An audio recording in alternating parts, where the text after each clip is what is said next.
You're listening to the Joyful Practice for Women Lawyers podcast, episode number 93. Welcome to the Joyful Practice for Women Lawyers podcast. I'm your host, Paula Price, lawyer turned certified executive coach. This podcast was created to empower women lawyers just like you to create a life and practice you love. Join me every week for a break from the hustle so we can focus on you, what you truly want, and how you can create it. If you're over the overwhelm, done with putting out fires, and ready to redefine success on your own terms, you're in the right place. Ready for today's episode? Let's dive in. Hi, everybody. Welcome back to the podcast. It's Paula here, and I'm delighted to have you here with me this week. We are joined by two very special guests. We have Jessica Forman and Sarah Ewart. Jessica and Sarah are both lawyers. They work at Forte Workplace Law, and they are here today to talk to us about mentorship. They are going to talk about mentorship from the perspective of a mentor, and they're going to talk about mentorship from the perspective of a mentee. And they are also going to talk about how you can maximize your role depending on which of those you may be. So without further ado, I'm going to introduce Jessica and Sarah and ask them to share a little bit about themselves. So Jessica, we're going to start with you. Welcome to the podcast. Please tell us about yourself, about the work that you do, and what inspired you to come on today to talk about mentorship.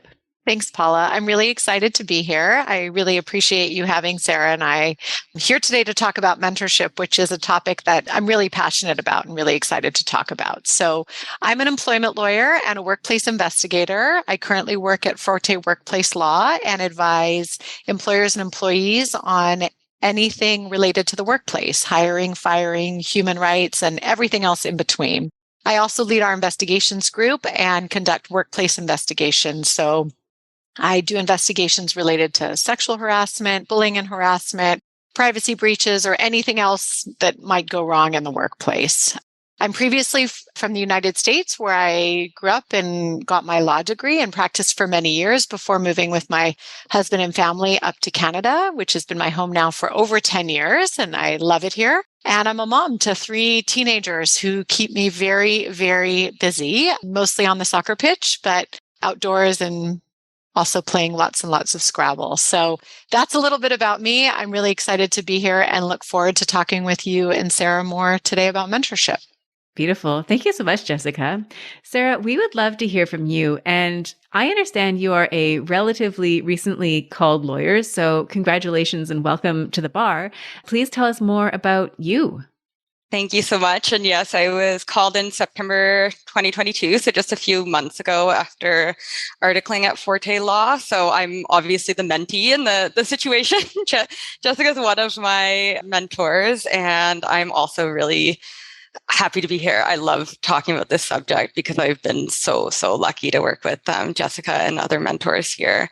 I also practice workplace law, employment, labor, human rights. I'm still figuring it out what I like the most. Everything's still really exciting to me. But I met Sarah Forte, the founder of Forte Law, while I was looking for articling. I have a background in marketing and graphic design. This is my second career. So when Sarah found that out, she asked if I'd help her launch a project called Not Your Average Law Job. So I did that a few months before I started articling. And I continue to work with her on that still. Beautiful. And for anyone who doesn't know Not Your Average Law Job, it's a great resource for anybody who's looking to learn more about lawyers, happy lawyers in particular, and the different types of practices that they have. So it's a resource I often refer my clients to for ideas. And there's also job listings that they can look to across Canada, I believe, and a number of different interesting posts. So lovely, Sarah, to have you here, and love your hard work on that project. And really excited to talk to both of you, Jessica and Sarah, about mentorship and the role that it has played for both of you in your careers. And Jessica, we're going to start with you. And you reached out to me to ask if this is something that would be a good topic for the podcast. And it's an excellent topic for the podcast. I'm so glad we're here today talking about it. And you mentioned you were in the US practicing, you now practice in Canada. I imagine you've had some mentors along the way, and you've been a mentor along the way. I'd love to know, for our listeners, what inspired you to reach out and suggest that we do a podcast specifically about mentorship? Yeah, well, I'm really passionate about this topic. I mean, in general, I love collaborating with other lawyers in my work, and I always have since I started as a young junior associate in a large law firm. And I continue to love that part of my practice. Over the years, I think I've noticed that this is a really missed opportunity for a lot of lawyers who are either just simply not engaging in mentorship or not doing it very well. And so I wanted to draw attention to it. I wanted to talk about it and give people some practical tips so that they know that it's not that hard and that there's huge rewards if they do engage with it. I also think that right now, this topic is really relevant given the focus that a lot of lawyers and the CBA are having on wellness in the profession. The recent report from the CBA highlights that mentorship is an essential part for lawyer wellness, and I couldn't agree more. So I think it's a very important topic. And I think it's important that everybody talk about it. You know, when I look back over my career, I had one really, really great mentor as a junior lawyer and a lot of really not great mentors. And I found myself reflecting a lot on those people and the things that the advice and the help and the support that I got that was really helpful, and then where it was lacking and sort of how that got me to where I am now.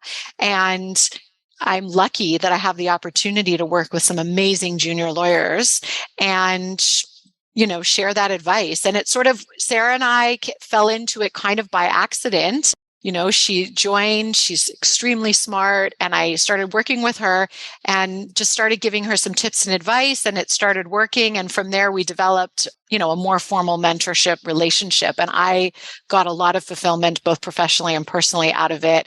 And I think it helped her as well. So based on that experience, I thought, you know what? There's lots of lawyers out there who may not know how to be a good mentor or may not even be thinking about it. And so I thought it would be a good opportunity to talk about it. Love it. I think raising awareness first and foremost is a great suggestion.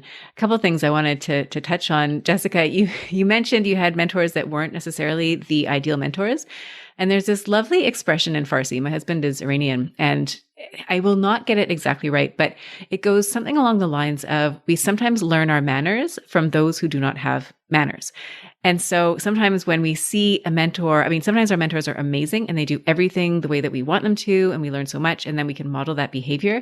And sometimes it's the opposite. You find there are things you wished you had with your mentor relationship and you don't have that. And so that in turn makes you become a better mentor because you're wanting to be that person that you wish that you had in the moment. So just wanted to touch and sort of reflect that back. And also really grateful that we have you, Jessica, and you, Sarah, because you've had this mentorship relationship. And so it's really special and unique that we have the chance to speak with both of you to hear both sides of the story, what was really helpful and what you would recommend to others who are looking to build mentoring relationships. So Sarah, turning over to you, we would love to know what role mentorship played during your articles and also the role that mentorship continues to play now that you're a lawyer who has been called to the bar. To summarize it, it's been everything, and it still is. Like, just hearing Jessica talk right now, I'm thinking about, you know, once you get into law school, unless you have mentorship, you're not getting a lot of positive feedback, and you're not, you know, no wonder the report has a lot of recommendations for lawyer well-being, the importance on mentorship, because I think about it and, you know, in my second year, end of first year, I ended up connecting with a few profs who were mentors who were amazing and helped me out. But like how Jessica just said, Sarah's extremely smart. Like, who's going to tell you that if you don't have mentorship throughout? PLTC is incredibly difficult and hard on you mentally. So I think that it all comes back to the confidence that it gave me and the comfort. And I can't imagine not having that experience, the experience that I had here, what that would have been like, and how I don't know if I would have, you know, still wanted to be a lawyer. I don't know what would have happened. But so I was the first articling student at Forte Law. And it's not just because I'm so amazing or anything like that. It's also because there were lawyers here like Jessica that really wanted to mentor more. And so it was a really intentional thing that Sarah, you know, gave everyone time to put into that. And I think that that's really important. But I was never thrown into anything. It was from the moment I arrived, one of the lawyers here, Catalina, was the first one in the office and said, "Hey, do you want to come into this investigation interview with me?" And And I did. And there was just opportunities all over the place. And I was always given the chance to say no if I wasn't comfortable, or to say, you know what, I'm just not interested in that. I'm never going to be interested in that. And just the realizing the benefit of helping me focus on what I want to do, because, there's benefits in having a niche or more narrow practice. I think that there's also, benefits to throwing someone in when they're not ready. They're going to learn really quickly on the spot and get more comfortable. But I also think they're probably going to miss some things, and learning to be a lawyer is really stressful. And I think mentally that just wears you down even more and might leave a bad taste in your mouth. And if we're looking at a long game, you need to be mentally well, even if that takes a little bit longer to learn. Yeah. So it's just, I could go on and on about it, what it's done for me, but overall, I think that it's helped me develop confidence. I can ask questions all throughout the process of doing anything. And at the end, know that I can go for feedback. I never am made to feel dumb. I'm never made to feel like a mistake is, life altering. And when you're comfortable asking questions, I don't think mistakes are made that often, because you're not going to be too afraid to ask and go ahead with something that you're not ready to do. Yeah, that's such a great point. Sarah, just touching on a few of the things that you highlighted, I think there is a big shift when you go to law school. And if you're used to getting a lot of regular feedback, for me, law school was just a different experience because there were fewer touch points with your professors. I think if you reach out and you start forming those relationships, you can find that mentorship. But even if I compare certain areas that I was in undergrad, or even going back further, it's just a different scenario. And then, of course, you enter the practice of law. And I think it is important for junior lawyers and for students to seek out mentorship, to seek out feedback, because you're right. It's not something that's always necessarily just presented to you unless your firm is structured that way, unless there are intentional relationships. Just wanted to also highlight for anyone who's listening, the report that we keep talking about is the CBA's wellness report. They did a national survey of lawyers across Canada and came out with a number of findings. And so we'll link to that full report along with the show notes to today's podcast episode. Also wanted to highlight PLTC. That's one of the training processes here in British Columbia. It's similar to bar school in other jurisdictions. And so these are periods where students are basically training to become lawyers. And as Sarah indicated, these can be some pretty challenging times.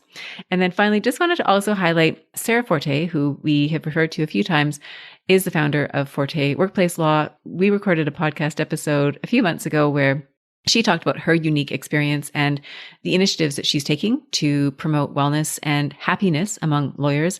And Catalina Rodriguez, who Sarah just mentioned, is also an incredible lawyer. She's been on the podcast as well, speaking about courageous conversations. So we'll link to all of these resources in the notes to today's episode, but just wanted to bring everybody into the fold in terms of who we're talking about. So thank you so much, Sarah. Jessica, this next question is for you.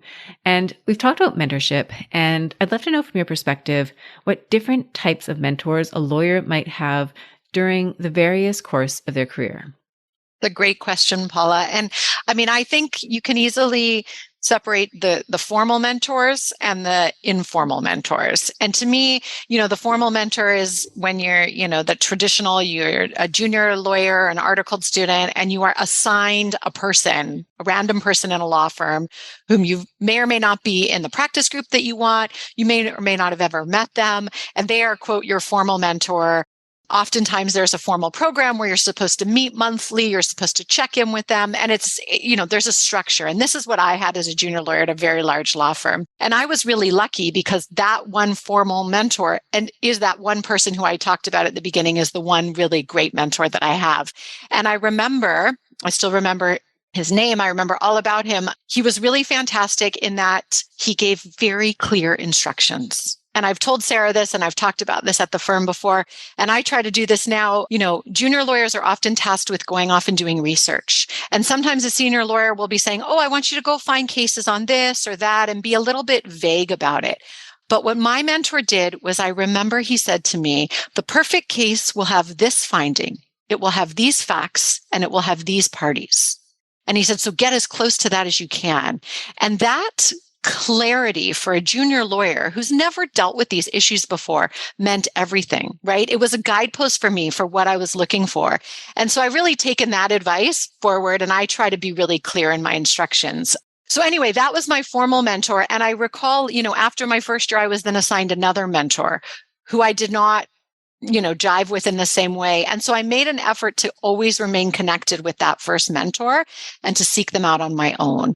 So that's kind of the formal mentors. The informal are the people that you meet along the way who you just connect with, right? Like either you have similar interests and you meet them at a CBA event because you're both in the Young Lawyers or the Women's Law Foundation subsection, or they happen to also have kids, or they like to go running, or, there's a reason that you've connected with them. And then you find out that they're a lawyer or practicing in an area, and you strike up a bit of more of a friendship. And I find that those mentorship relationships can be just as, if not more, important. And, I encourage people to have multiple mentors. Don't shy away from that formal mentorship that the firm has set up. Sometimes they're great, sometimes they're not, but always look for opportunities to connect with other lawyers. And if you find a connection, follow up with them, have a check-in call. I've got multiple mentees at the same time, one through the CBA subsection for women lawyers, through the firm. I have Sarah and another lawyer. I've got other lawyers that call me sometimes when they just want to talk through a file. And I think those informal connections can be really, really important also for supporting each other and, the overall wellness that we want to achieve for lawyers in our profession today. Love that. Thanks so much, Jessica. So the takeaway for me there is really to look at not just the formal designated mentors that are assigned to you, but to go out and seek the people in your community, in your professional community that could serve as mentors. It reminds me a little bit too of a networking advice that I remember hearing, which was to look at your connections as kind of your warm leads and your cold leads. And so your warm leads are the people that you know directly. And then the cold leads are the ones that you know through somebody else. They've never really met you before. And I think maybe the same is true here for mentors. You want some people who are really close to you, mentors within your organization, but then you might also want mentors who are not inside your organization, because there might be career questions or challenges that you're having that maybe you don't want to talk about with somebody who's in your organization, but you want to talk to with somebody that you trust. So I think casting your net wide and looking outside and thinking about who you want in your community based on common interests is a wonderful strategy to adopt. Sarah, this next question is for you, and would love to know the kinds of challenges that a mentor might help you overcome. Yeah, it's a great question as well. Again, coming back to confidence, I think that mentorship in general can just make or break your confidence. And a big part for me was to becoming confident in what I don't know more than what I know, and just knowing that I can find the answer, and knowing that if I don't have the answer, that's okay. I can't know everything. And that's been the biggest shift for me was being able to gain the confidence in that. Part of that is just also knowing that I'm not alone. We at Forte Law, we take kind of a team approach to everything, and everyone can ask for help with anything they're doing, or we're all kind of stay informed on what we're doing. But I know that I'm never going to be left on my own. Like, even if I'm working with Jessica on something and she goes on vacation and she's out of service and I couldn't reach her even if I wanted to, I can ask Christy, I can ask someone else here, and they'll still help me. So that's been, a big challenge that I don't have to worry about here. I think deadline setting and getting used to that is really helpful. So, I mean, if it works for the mentee, we'll set deadlines, even when deadlines don't exist, just to stay on track. Also helping you figure out what you're interested in and making sure you get to do that work, or promoting you doing that work, and continuing to help you focus on figuring that out, because it is important. That kind of goes hand in hand with figuring out your personal style as well. Me and Jessica have talked about this quite a bit, but it's really helpful when I'm working with a mentor, if they're making changes to my work and they say, I've changed this because it was wrong, or I changed this because it's my personal style. And it's been really nice to have so many mentors here and work with so many different people, because I see so many different styles, and that helps me define what mine is. And another one that I don't know if everyone's as comfortable with, but I have definitely become is just helping you cope with everything else in your life and just the balance as a whole. I trust Jessica and my other mentors here so much. And if I'm not doing well in my personal life or something else is going on, I tell them. And, I think that it helps. It helps because I I can't do good work. I don't think anyone can do as good of work when they're not doing well. Something's going to break or someone's going to notice. And it's really helpful that I can talk about that stuff and have them be aware and maybe alter what I'm doing or what I'm working on to help me cope with that. Beautiful. Thank you so much, Sarah. So it sounds like, some of the areas where you might get mentorship then is in the work itself, figuring out what career path is best for you, and also that more general support, that what you were talking about in terms of how things outside of the office are influencing life inside the office and looking at it holistically.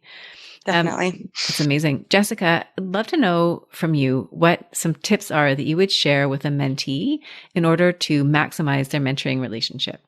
Absolutely. I think the key is communication, good communication, right? It's easier to know how to support someone and how to give feedback when you hear from them about what they're looking for, right? So in that example I gave you about that early, story with my mentor where he asked me to do some research, I remember saying, well, I'm not really clear. What are you looking for, right? And then, maybe he had all along the plan to give me that roadmap, but I was always asking questions and clarifying. And I think that's really important. I know that junior lawyers can feel nervous and don't want to appear to look, dumb or like they don't understand. But what they need to know is that, as lawyers, we're not given the skills to manage people. Like I joke sometimes and say that lawyers are sometimes the worst at that, right? Like that's not what we're taught in law school. So these communications where we're giving directions or giving assignments or giving feedback, that's not something we're trained to do. And so a lot of us are not really good at it, or it's not something we know how to do. So if the instructions are unclear, ask to clarify. Drill down, ask, specifics. The other thing I think is really important is to ask about deadlines and time estimates. I know as a junior lawyer, I used to get very stressed and worried about how long something was taking and if I was going to be able to bill it all and how that was going to look. So I now tell my mentees that if I haven't told you when giving you an assignment, I expect this within a week and it should only take you 3 hours, to ask me. Because then you have some markers and some certainty to say, okay, I've been doing this research for 3 hours and I am nowhere close to what I'm supposed to be finding. So you go back and you say, can we talk about this? Because I've spent the 3 hours you thought this should take me and I'm nowhere close to getting you an answer yet. So I must be missing something. And as a mentor, I would much prefer that than to know that you spent 15 hours and still didn't get the answer. Right? Because that's not good for you. Then I've got to sort out the client. I've got to sort out the bill. It's a much messier situation than if you just ask for that clarity at the front. And the last thing I would say is to go easy on yourself when you're taking the feedback. Really try to view it as a learning opportunity. And again, some lawyers are going to be better than others at delivering that feedback. So just take a breath, try to take what you can from it and see it as hopefully what it is, which is the mentor wanting you to improve and wanting to do better. And I know that that can be hard sometimes. I remember getting back a revised letter where there was not one word of my original text in there, right? And your stomach drops and you're like, oh my gosh, did I miss the boat this time? But try to take it as a learning opportunity and go easy on yourself and take care of yourself. Beautiful. Thank you, Jessica. That's so helpful. Sarah, would love to hear from you what you would recommend to mentors to help them maximize their mentoring relationship.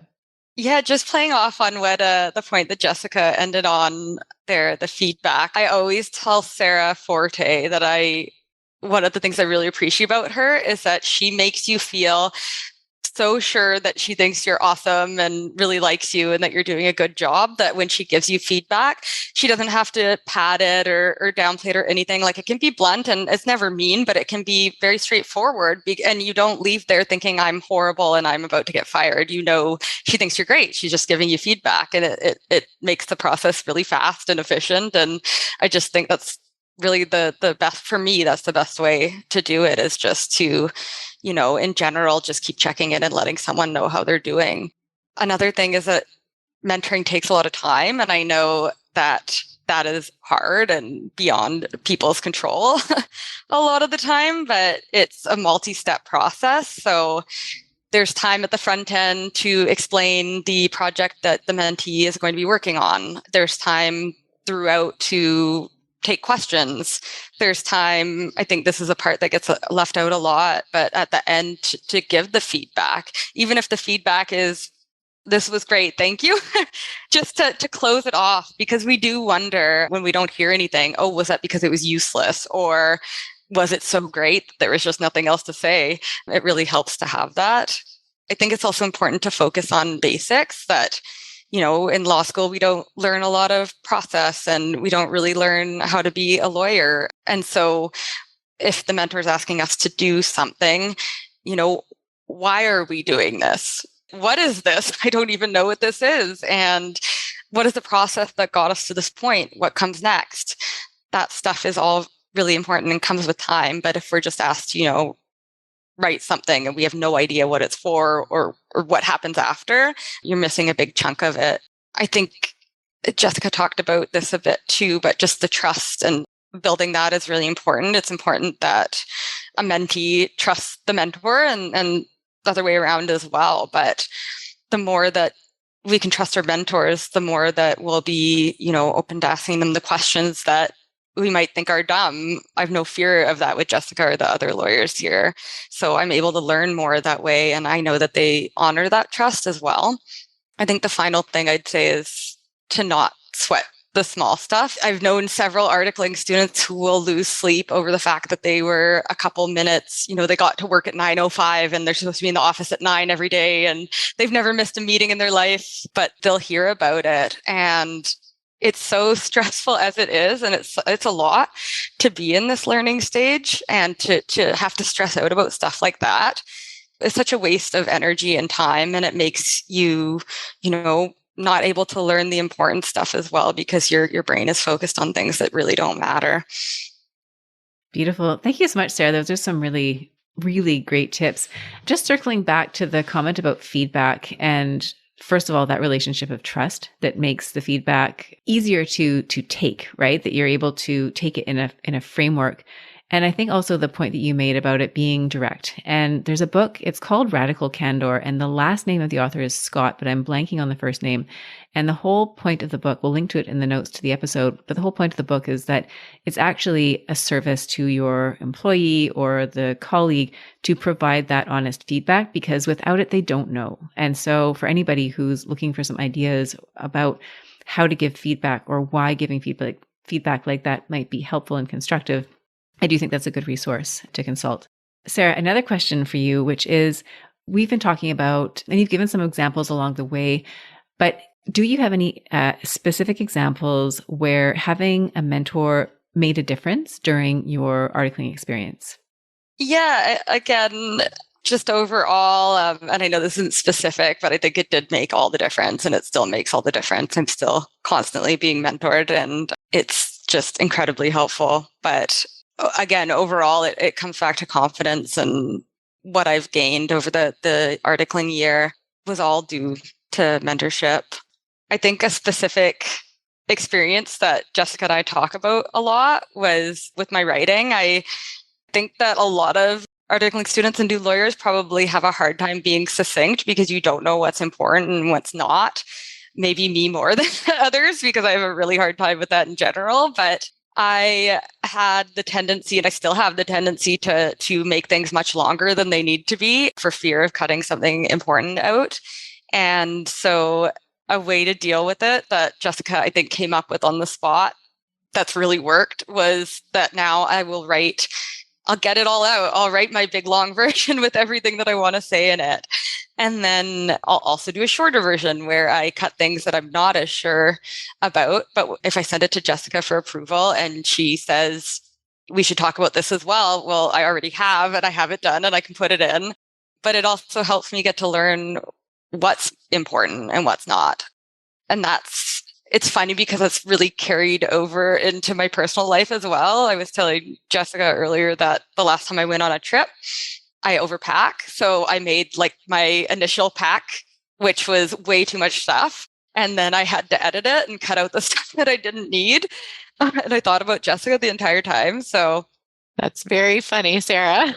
I love that example. And I will say we prepared for this call and we had this so we prepared about 2 weeks ago. And since you told me that story, I have shared that story with a number of junior lawyers because that is really a challenge when you're starting out, especially, and you've been tasked with a research memo and you may have something in that memo you don't know if it's relevant or not. And that truly is a skill. It's an art that lawyers develop over the course of their career as they start to ascertain what is truly material. So I love that example. And I know listeners are all kind of nodding their heads in agreement that yes, this is something either that they currently struggle with or that they have struggled with. And so love that that's an example and love the strategy that Jessica suggested and that you've adopted that, do it all and then create that more refined, directed, whatever the deliverable is, a lighter suitcase, if you will, to give to your senior lawyer, to submit to the client, to submit to the court, wherever that ultimately is destined to go.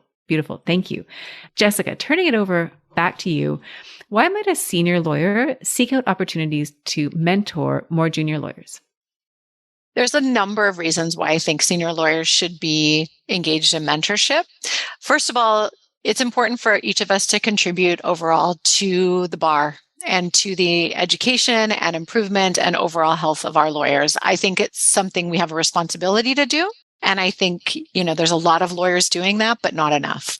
So that's first and foremost. If we want to ensure that when we retire or we're no longer practicing, that there are smart, capable, fantastic lawyers taking over that work, then we need to participate in making sure they have the skills to do that. There's also the more practical one, which is it's helpful to you on your files, to have somebody helping you and supporting you.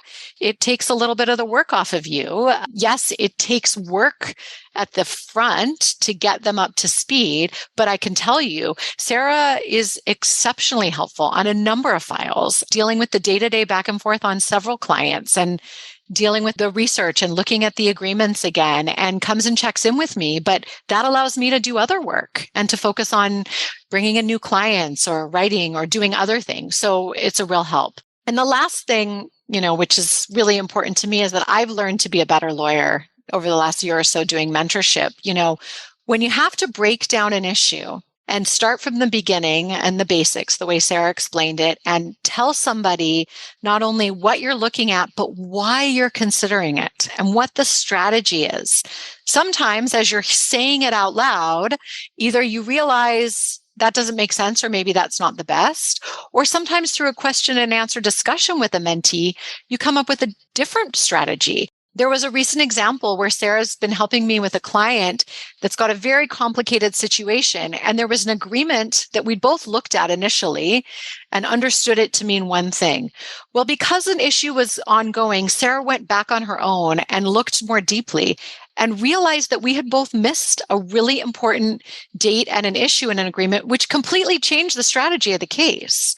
So, I missed it. She missed it. We both rethought about it. And that caused me to learn and to help and to give better service to the client. So I think that, learning about being a better lawyer, both the law itself and also in my practice management, I have to take the time and set aside time before a call with a client to have a pre-call with Sarah and then to have that feedback call. And that has made me be more mindful about my own time and my calendaring and just my general practice overall. So I think over the last year or so when I've been mentoring Sarah, my practice as a lawyer has really, really improved as a result of having that relationship with her.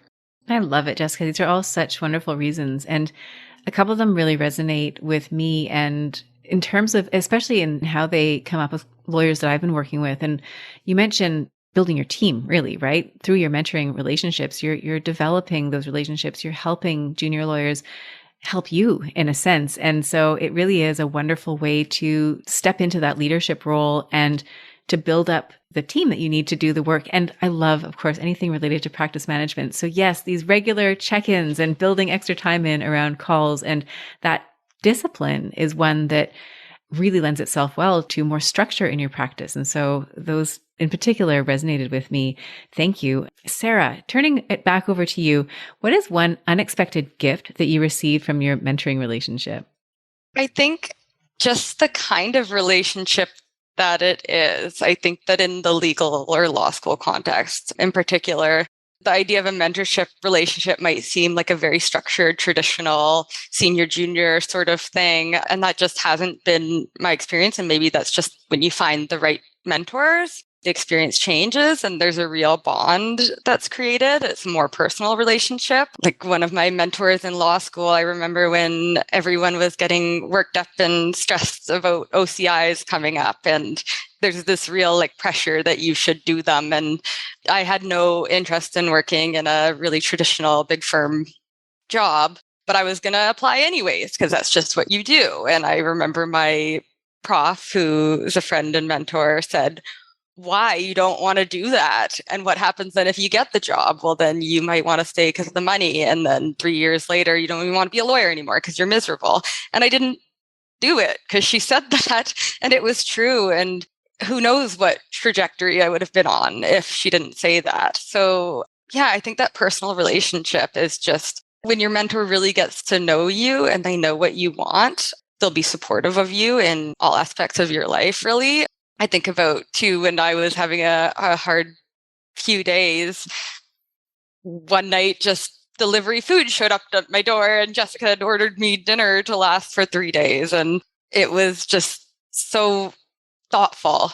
No one's done something like that for me before, in a job context. But yeah, also when I was sick, Sarah sends flowers to my house. I think that's the most surprising thing is it's just not it's not a coworker relationship or a boss relationship. Like it's a real personal friendship and bond that's really special. And I'll never forget about the mentors I've had that I've bonded with in that way. Beautiful. Love it.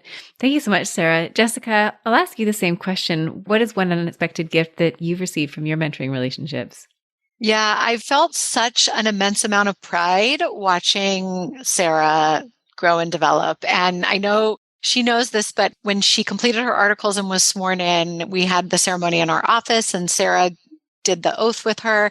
And it was a really emotional moment for me too, knowing that I had a role in helping her become a lawyer. Like I've never sort of done that from, article to ending before. And I also just want to say that, you don't have to deliver food and flowers and have that deep personal connection to be a good mentor. You can be, within the confines of the workplace, you can still be a really good mentor if you take the time, if you give the feedback, and if you give that support. And so I just encourage everybody should do it in their own way.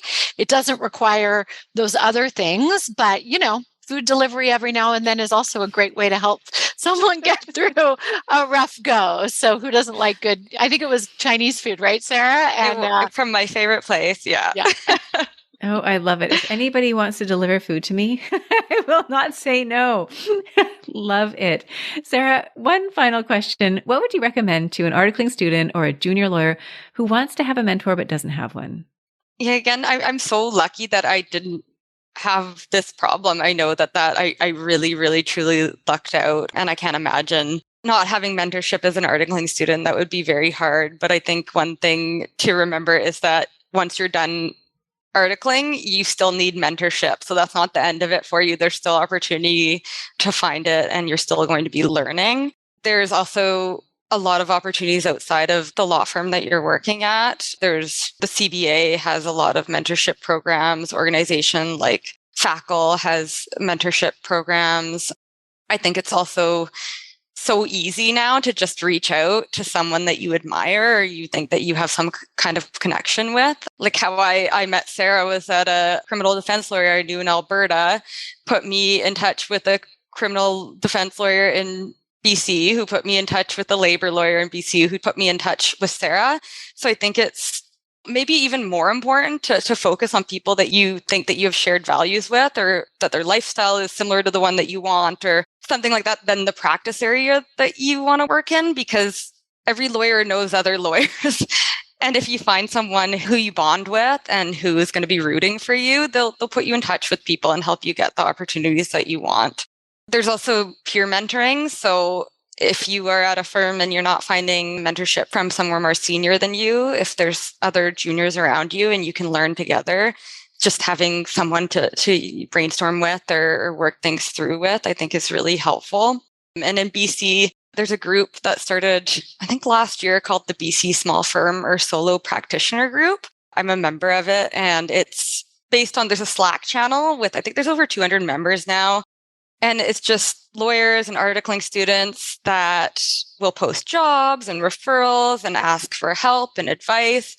And it's just a really great support network. I think that that's a really good place to look in if you're in BC. And also Not Your Average Law Job. I have to plug it every time. We've written profiles on almost 100 lawyers across Canada. And again, if you're looking for someone that you think will, understand you and your values and be able to help you get to where you want to be in life, read through their profiles, see if there's someone there that you really admire or want to connect with. And they're all quite open to hearing from people. So yeah, there's LinkedIn, there's the phone, there's email. Just reach out. I think people are happier to hear from you than you think that they will be.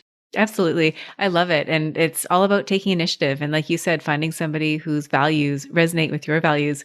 It's not the first time that network, the small and solo practitioners in British Columbia, has come up on this podcast. We had Ashley Sire and Amy Grube come on to talk about solo practices a few months ago. And Ashley had mentioned that network. How do you join that network? Is that something you can share on a podcast, or what's I think process? so. I don't think I'll get in trouble. No, I don't know if there's a different process than this, but if someone reaches out to me and says that they want to join, I can add them. So beautiful. Yeah. Beautiful. And that is all we have for today. I just wanted to say a big, big thank you to both of you, to you, Jessica, to you, Sarah, for coming on and talking about mentorship and sharing your experiences. And as we wrap up, I'd love to know, is there anything else you'd like to share with our guests that we didn't have a chance to cover? And where can we find you? So I'm going to start with you, Jessica.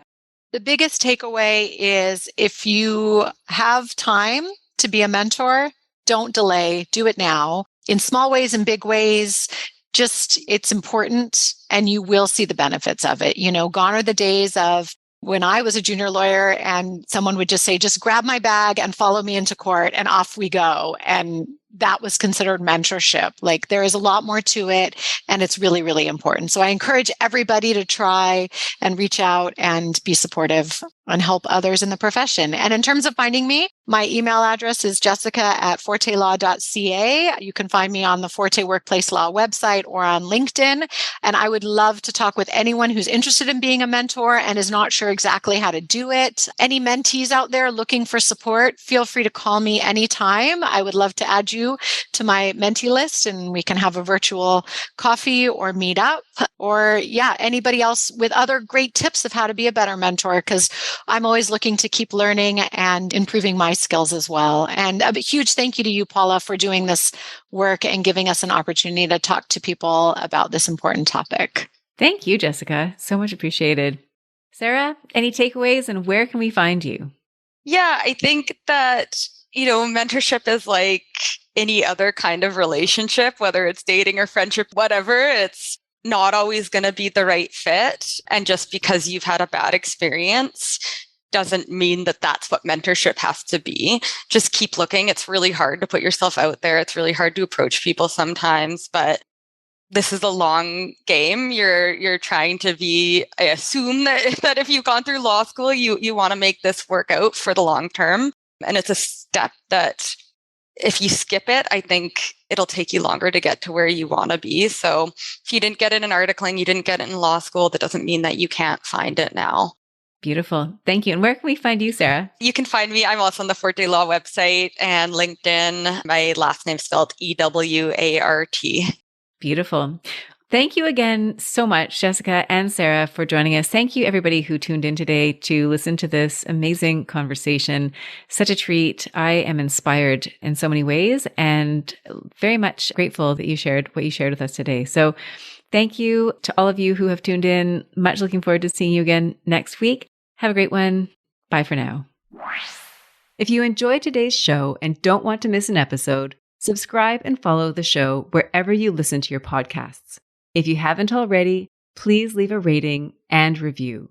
Your feedback will help me create a podcast that's tailored to your needs and goes straight to the heart of what matters to you. For instructions on how to subscribe, rate, and review the podcast, visit www.thejoyfulpractice.com/podcast launch. See you next time. Thank you for listening to this episode of the Joyful Practice for Women Lawyers podcast. If you want more information, visit www.thejoyfulpractice.com. See you next week.